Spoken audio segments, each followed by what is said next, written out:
Hello दोस्तों, स्वागत है आपका हमारे चैनल द एग्जामपीडिया और smarter way of learning mission UP triple S C PET 2021 के अंतर्गत संविधान भाग दो को देखने से पहले आप लोग भाग एक अवश्य देखिएगा, क्योंकि अगर आपने भाग एक नहीं देखा तो भाग दो के समझ में आने की संभावना बहुत ही कम रहेगी। तो हमने पिछले संविधान में संविधान के निर्माण, अंतरिम मंत्रिमंडल एवं संविधान समितियां, विशेषताएं, स्रोत, अनुसूचियां आदि पर चर्चा की। अब हम चर्चा करेंगे राष्ट्रपति पे। आखिर राष्ट्रपति के क्यों इतना महत्वपूर्ण है हमारे लिए, क्या उनकी भूमिका है हमारे लिए। आइए हम राष्ट्रपति के बारे में जानते हैं। यह संघीय कार्यपालिका भाग 5 में है और अनुच्छेद 52 से 78। राष्ट्रपति, हम एक नज़र डाल लेते हैं प्रेसिडेंट्स ऑफ इंडिया पर। सबसे पहले डॉक्टर राजेंद्र प्रसाद, फिर उसके बाद सर्वपल्ली राधाकृष्णन, नीलम संजीव रेड्डी एकमात्र निर्विरोध राष्ट्रपति, फिर इसके बाद वीवी गिरी, और सबसे महत्वपूर्ण और लोकप्रिय राष्ट्रपति doctor APJ Abdul Kalam, doctor Pratibha Patil और वर्तमान राष्ट्रपति डॉक्टर रामनाथ कोविंद जी। ये हमारे राष्ट्रपति महोदय हैं। भारतीय संविधान के अनुच्छेद 52 में राष्ट्रपति का प्रावधान किया गया है। राष्ट्रपति राष्ट्र का अध्यक्ष होता है। वह भारत का प्रथम नागरिक कहलाता है। भारत सरकार के समस्त कार्यपालिका संबंधी उसी नाम से संचालित किए जाते हैं। आइए हम जानते हैं राष्ट्रपति की क्या योग्यताएं होती हैं। भारतीय संविधान अनुच्छेद 58 के अनुसार राष्ट्रपति पद के उम्मीदवार के लिए निम्न योग्यताएं अनिवार्य है। आइए देखते हैं कौन कौन सी योग्यता है। सबसे पहले वह भारत का नागरिक हो। अगला, उसकी आयु 35 वर्ष से कम न हो। लोकसभा का सदस्य निर्वाचित होने की योग्यता हो। राष्ट्रपति उम्मीदवार के लिए निर्वाचक मंडल के 50 सदस्य प्रस्तावक के रूप में तथा 50 सदस्य अनुमोदक के रूप में आवश्यक माने जाते हैं। निर्वाचन प्रक्रिया राष्ट्रपति का निर्वाचन एक निर्वाचक मंडल द्वारा किया जाता है, जिसके सदस्य संसद के दोनों सदनों तथा राज्यों के विधानसभाओं के निर्वाचित सदस्य होते हैं। निर्वाचन आनुपातिक प्रतिनिधित्व की एकल संक्रमणीय पद्धति द्वारा होता है। अब हम इसके कार्यकाल, वेतन एवं शपथ के बारे में देखते हैं। राष्ट्रपति का कार्यकाल 5 वर्ष का होता है। यदि राष्ट्रपति मृत्यु, त्यागपत्र, महाभियोग द्वारा राष्ट्रपति का पद इस अवधि के अंतर्गत रिक्त हो जाए तो इस स्थिति में राष्ट्रपति का चुनाव 5 वर्ष की संपूर्ण अवधि के लिए होगा, न कि शेष अवधि के लिए। यह महत्वपूर्ण बात है, इसको अवश्य ध्यान में रखें आप लोग। राष्ट्रपति की शक्तियां। भारतीय संविधान के तहत भारत के राष्ट्रपति को विभिन्न प्रकार की शक्तियां प्राप्त हैं। केंद्र सरकार के समस्त शक्तियां राष्ट्रपति के हाथों में निहित होती है। उसी के नाम से देश की नीतियों का संचालन होता है। उसे विशेष पदों पर नियुक्तियां करने का अधिकार है। वह प्रधानमंत्री, सर्वोच्च न्यायालय एवं उच्च न्यायालय के मुख्य न्यायाधीश आदि की नियुक्तियां करता है। राष्ट्रपति संसद का अभिन्न अंग होता है। उसके हस्ताक्षर से ही कोई कानून बन सकता है। संविधान के अनुच्छेद 123 के अंतर्गत सामान्य स्थिति में वह अध्यादेश जारी कर सकता है। संविधान के अनुच्छेद 72 के तहत राष्ट्रपति किसी भी अपराधी की सजा को क्षमा करने, परिहार और कम करने का अधिकार प्राप्त है। वह मृत्युदंड को माफ कर सकता है। भारत का राष्ट्रपति रक्षा बलों का सर्वोच्च कमांडर होता है। भारतीय संविधान में राष्ट्रपति को 3 स्थितियों में विशिष्ट आपातकालीन शक्तियां प्रदान की गई हैं। राष्ट्रपति के पद के लिए नया चुनाव पद रिक्त होने के 6 महीने के भीतर ही होना जरूरी है। संविधान द्वारा राष्ट्रपति पद का चुनाव निर्वाचन के लिए किसी प्रकार का प्रतिबंध नहीं लगाया गया है। अब हम देखते हैं महाभियोग अनुच्छेद 61 क्या है ये। राष्ट्रपति को उसके पद अवधि की समाप्ति के पूर्व संविधान के उल्लंघन के आरोप में महाभियोग लगाकर पदमुक्त किया जा सकता है। संसद के किसी भी सदन में महाभियोग की प्रक्रिया 14 दिन की पूर्व सूचना के साथ शुरू की जा सकती है, बशर्ते उस सदन के 1/4 सदस्य लिखित प्रस्ताव द्वारा सहमति व्यक्त करें। अगला उपराष्ट्रपति के बारे में हम जानेंगे।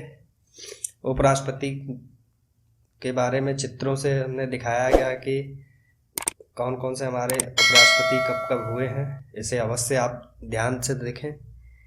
भारतीय संविधान का अनुच्छेद 63 में उपराष्ट्रपति पद का प्रावधान है, जो अनुच्छेद 64 के तहत राज्यसभा का पदेन सभापति होता है। भारत का नागरिक, उसकी आयु 35 वर्ष से कम न हो, वह राज्यसभा का सदस्य चुने जाने की योग्यता रखता हो। उपराष्ट्रपति का कार्यकाल 5 वर्ष निर्धारित किया गया है। आइए हम प्रधानमंत्री के बारे में जानते हैं। संविधान के अनुच्छेद 74 में मंत्रिपरिषद के प्रधान के रूप में प्रधानमंत्री का उल्लेख किया गया है। वह सत्ताधारी दल का नेता होता है तथा सरकार का प्रमुख होता है। चित्रों में हमने यह दर्शाया है कि कौन कौन से हमारे प्राइम मिनिस्टर कब कब बने। सबसे पहले डॉक्टर जवाहरलाल नेहरू, फिर लाल बहादुर शास्त्री, गुलजारी नंदा, इंदिरा गांधी, मोरारजी देसाई, चौधरी चरण Singh, Indira Gandhi, doctor Rajiv Gandhi, Chandrashekhar, PV Narasimha Rao, Atal Bihari Vajpayee, Indra Kumar Gujral, Atal Bihari Vajpayee, doctor Manmohan Singh और वर्तमान प्रधानमंत्री नरेंद्र मोदी जी। संविधान के अनुच्छेद 75 के तहत प्रधानमंत्री की नियुक्ति राष्ट्रपति द्वारा की जाती है। प्रधानमंत्री नीति आयोग का अध्यक्ष भी होता है। संविधान के अनुच्छेद 78 के अनुसार वह प्रशासन तथा विधान संबंधी निर्णयों की सूचना राष्ट्रपति को देता है। मंत्रिपरिषद, अब हम मंत्रिपरिषद के बारे में जानेंगे। भारतीय संविधान के अनुच्छेद 74 के तहत राष्ट्रपति को उसके दायित्व के निर्वाह में सलाह देने के लिए मंत्रिपरिषद होती है और जिसका प्रधान मंत्री मुखिया होता है। यह 91वां संविधान संशोधन 2003 के बारे में हम देख लेते हैं। यह क्या है? 91वां संविधान संशोधन केंद्र और राज्य मंत्री परिषद की संख्या लोकसभा विधानसभा की कुल संख्या के 15% से अधिक नहीं होनी चाहिए तथा छोटे राज्यों के लिए न्यूनतम संख्या 12 निर्धारित की गई है। दिल्ली के लिए अधिकतम 10% तथा मुख्यमंत्री सहित कुल 7 मंत्री हो सकते हैं। राष्ट्रपति लोकसभा में स्पष्ट बहुमत प्राप्त नेता को प्रधानमंत्री पद के लिए आमंत्रित करता है। भारत का राष्ट्रपति प्रधानमंत्री को पद और गोपनीयता की शपथ दिलाता है। कोई भी व्यक्ति बिना संसद की सदस्यता के मंत्री बन सकता है, किंतु उसे 6 माह के अंदर संसद के किसी भी सदन की सदस्यता ग्रहण करनी पड़ेगी, अन्यथा उसे अपने पद से त्यागपत्र देना पड़ेगा। मंत्रिपरिषद सामूहिक रूप से लोकसभा के प्रति उत्तरदायी है। यदि सरकार के विरुद्ध अविश्वास प्रस्ताव पारित होता है तो संपूर्ण मंत्रिपरिषद का अंत हो जाता है। अब संघ विधायिका के बारे में देखेंगे। भारत में केंद्रीय व्यवस्थापिका को संसद के नाम से संबोधित किया गया है। भारतीय संसद का गठन राष्ट्रपति, राज्यसभा एवं लोकसभा से मिलकर होता है। अक्सर प्रश्न में पूछा जाता है कि संसद में कौन कौन शामिल होता है, यह आपको अवश्य याद रखना होगा। राज्यसभा भारतीय संविधान का अनुच्छेद 80 संसद के उच्च सदन के विरोध में राज्यसभा का उल्लेख करता है। राज्यसभा में सदस्यों की अधिकतम संख्या 250 हो सकती है। 12 सदस्यों का मनोनयन राष्ट्रपति द्वारा किया जाता है। मनोनीत किए जाने वाले सदस्यों के लिए आवश्यक है कला, साहित्य, विज्ञान, समाज सेवा के क्षेत्र में विशिष्ट स्थान रखता हो। यह एक स्थायी सदन है जो कभी भंग नहीं किया जा सकता है। राज्यसभा के बारे में हम जानते हैं। राज्यसभा भारतीय लोकतंत्र की ऊपरी प्रतिनिधि सभा है। लोकसभा निचली प्रतिनिधि सभा है। राज्यसभा में 245 सदस्य होते हैं, जिनमें 12 सदस्य भारत के राष्ट्रपति के द्वारा नामांकित होते हैं। उन्हें नामित सदस्य कहा जाता है। अन्य सदस्यों का चुनाव होता है। राज्यसभा में सदस्य 6 साल के लिए चुने जाते हैं, जिनमें 1/3 सदस्य हर 2 साल में सेवानिवृत्त होते हैं। राज्यसभा सदस्य की अनिवार्य योग्यताएं: वह भारत का नागरिक हो, उसकी आयु 30 वर्ष से कम ना हो, वह पागल या दिवालिया न हो। राज्यसभा कार्यकाल 6 वर्ष का होता है। सदस्यता की समाप्ति: बिना किसी सूचना के 60 दिन तक सदन से अनुपस्थित रहता है तो सदस्यता की समाप्ति हो जाएगी। सभापति: भारत का उपराष्ट्रपति राज्यसभा का पदेन सभापति होता है। अब हम लोकसभा के बारे में चर्चा करेंगे। भारतीय संविधान के अनुच्छेद 81 के अंतर्गत लोकसभा का गठन 5 वर्ष के लिए किया जाता है। यह भारतीय संसद का निम्न सदन है, जिसमें जनता द्वारा प्रत्यक्ष रूप से चुने गए प्रतिनिधि भाग लेते हैं। लोकसभा का विघटन प्रधानमंत्री की सिफारिश पर राष्ट्रपति करता है। लोकसभा सदस्य की अनिवार्य योग्यता: वह भारत का नागरिक हो, उसकी आयु 25 वर्ष से कम न हो, पागल या दिवालिया न हो और लोकसभा कार्यकाल 5 वर्ष होता है। सदस्यता की समाप्ति इसी प्रकार से हम देखेंगे। बिना किसी सूचना के 60 दिन तक अगर अनुपस्थित रहता है तो उसकी सदस्यता समाप्त कर दी जाएगी। इसी तरीके से लोकसभा अध्यक्ष के बारे में हम जानते हैं। लोकसभा अध्यक्ष अपने शपथ एक संसद सदस्य के रूप में लेता है, अध्यक्ष के रूप में नहीं।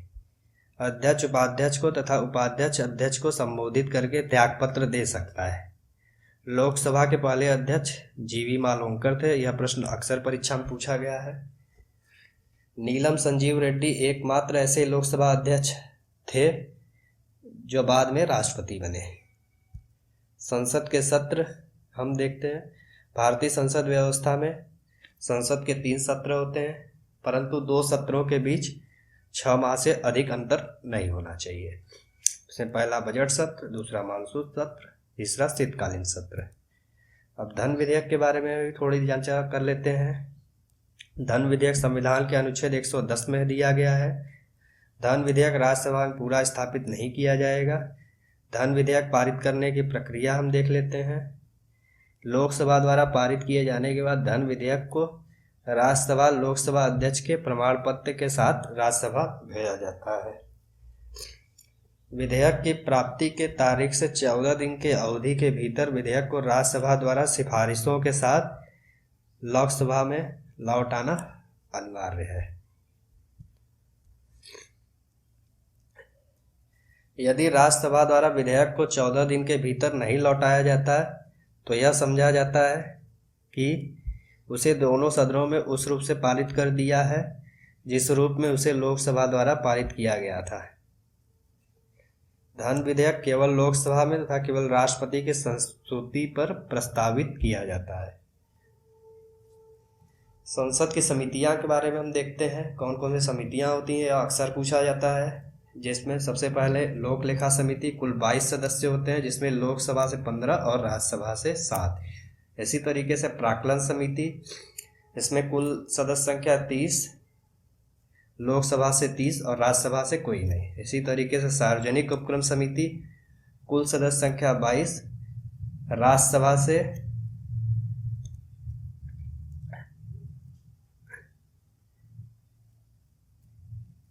लोकसभा से 15 और राज्यसभा से 7।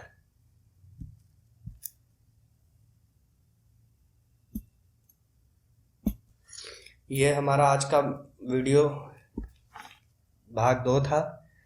आपको एक ऐसा वीडियो लगा, अगर आपको यह वीडियो पसंद आया हो तो अवश्य इसे सब्सक्राइब और शेयर करें और ज़्यादा से ज़्यादा लोगों तक पहुंचाएं। अगर आपको इसका PDF की आवश्यकता है तो हमारा डिस्क्रिप्शन बॉक्स में लिंक दिया गया है हमारे टेलीग्राम चैनल का, उसे अवश्य ज्वाइन करें। इसके साथ बहुत बहुत धन्यवाद। अब इसका तीसरा पार्ट जल्द ही अपलोड कर दिया जाएगा।